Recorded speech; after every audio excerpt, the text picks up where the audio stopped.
Good morning this Tuesday, the 28th of May. I'm Grady Wolf, market analyst with Bell Direct. The US market is closed overnight for the Memorial Day holiday and will resume trading on Tuesday US time. However, it is expected the latest rally will continue from last week as investors shrugged off inflation concerns on Friday in favour of market optimism from Nvidia's latest stellar results indicating earnings inflation over the next quarter. The futures market is trading higher across the key indices on Monday. Over in Europe on Monday, it was a quiet day for markets as the UK market was also closed for the late May bank holiday. Elsewhere in Europe, markets closed slightly higher to start the new trading week as investors continue searching for clues as to when the European Central Bank may cut interest rates. The Stock 600 rose 0.28% on Monday, while Germany's DAX and the French CAC each added 0.4% to start the week. The Asia markets also closed higher on Monday to start a data-heavy trading week in positive territory. China's industrial profits rose 4.3% year-on-year from January to April, which boosted markets on Monday in a sign the world's second largest economy is making small yet material steps in the right economic recovery direction. China's CSI index rose 0.95% on the back of this data release, while Hong Kong's Hang Seng rallied 1.2% and South Korea's Kospi index climbed 1.32%.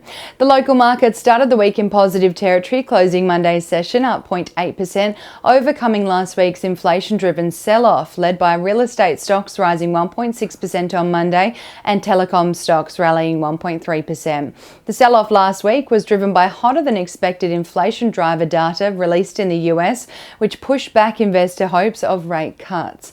Energy stocks came under pressure on Monday as the price of oil dipped to a near three-month low amid demand concerns out of the world's largest oil demand market, the US.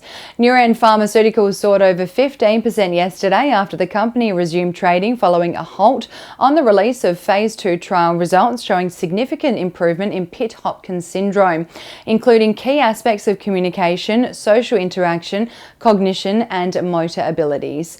Lendlease was another standout on the local bourse yesterday, rising almost 10% after the company released a strategic review to its global strategy, while online luxury retail platform Setire also soared over 10% after categorically rejecting allegations the customers purchased counterfeit products from its site.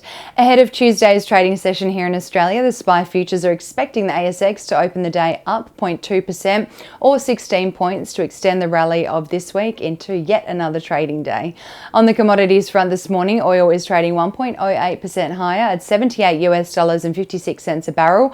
Gold is up 0.84% at $2,353 an ounce, and iron ore is up 0.11% at $117.66 a tonne. One Aussie dollar is buying 67 US cents, 104.4 Japanese yen, 52.09 British pence, and 1 New Zealand dollar and 8 cents. And now let's dive into some trading ideas for your consideration this Tuesday.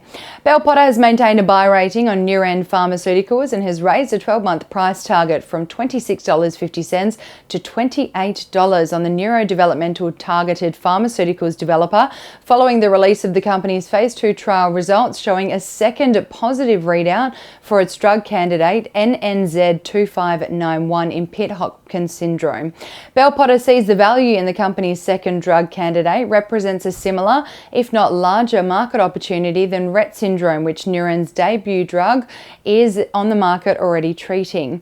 And Trading Central has identified a bearish signal on Hub24 following the formation of a pattern over a period of 17 days, which is roughly the same amount of time the share price may fall, from the close of $41.53 to the range of $38.10 to $38.80, according to standard principles of technical analysis. And that's all for this Tuesday morning. Have a terrific day, and as always, happy investing.